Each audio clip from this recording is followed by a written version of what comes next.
बिस्मिल्लाहिर्रहमानिर्रहीम अस्सलाम वालेकुम दोस्तों, उम्मीद करता हूँ कि बिल्कुल ठीक ठाक हो। जनाब 18 जुलाई 2025 बरोज़ जुम्मा इस टाइम मैं वग नग्याल के सामने और पिंड सविक्की के सामने बिल्कुल खले हैं। इस टाइम बुरनाह दे विच कि जी नाले की सूरत हाल है।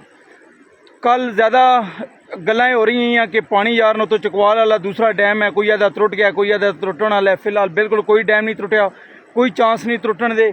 बाकी इस टाइम पानी की जी है ना बहुत ज़्यादा तकरीबन 2 किलोमीटर रफ्तार पानी की घट गई है, जी उसकी चढ़ाई आई 2 किलोमीटर घट गई है। बाकी इस टाइम मैं थोड़े सामने पानी जो जाना पाया, क्योंकि सुबह सुबह का टाइम है तो मैं क्या चलो एक बार दोस्तों जो मैं इस चीज़ की अपडेट देना। टाइम वाले हुए जनाब 7:14 हो। बाकी यह जड़ियाँ ना वग नग्याल वाली खूहियाँ, इन्होंने खूहियाँ को मैं खले हाँ।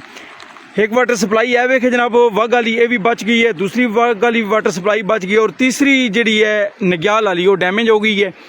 बाकी वाटा का बहुत ज़्यादा नुकसान होया, उन्होंने खंबे 3 तो 4 खंबे जड़े नो रुड़ गए, तारां सारियां त्रुटियां नो जी डडियाले तो लैन आ रही है। ये इस साइड वाले का जनाब बहुत ज़्यादा नुकसान होया है। बाकी ये तुहाडे सामने है, तुसीं ये सूरत हाल वेख सकते हो।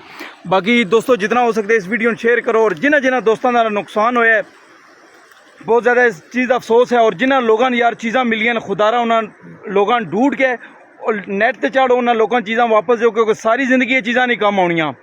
कम आने अपना ईमान। अगर अज ये लोग करोड़पति या लखपति जो भी इन्हों का समान रुड़ गया ना तो मेरी जान है साढ़े को रहना भी कोई नहीं।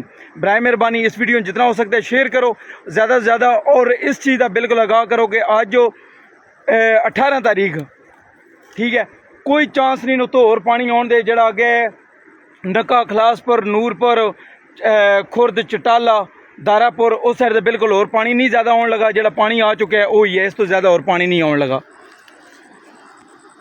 जो पिछा एरिया है उसने तुम चेक कर सकते हो, क्योंकि इस टाइम मैं तकरीबन 1 किलोमीटर 1.5 किलोमीटर अगे आया हूँ।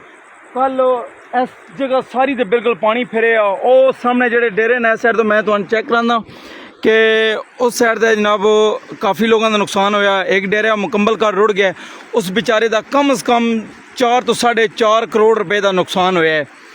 लेकिन मझा उस बंदे दी 19 गुम हुई हैं, जिन्होंने उस बंदे तकरीबन 11 तो 12 मिल गई, तो बाकी भी लोग रब्ता करके उस बंदे ने वापस कर रहे हैं। तुसी भी बराए मेहरबानी इस तरह जिस बंदे की जी चीज़ यार गुम हुई है उन्होंने वापस भिजवाओ। बहुत शुक्रिया।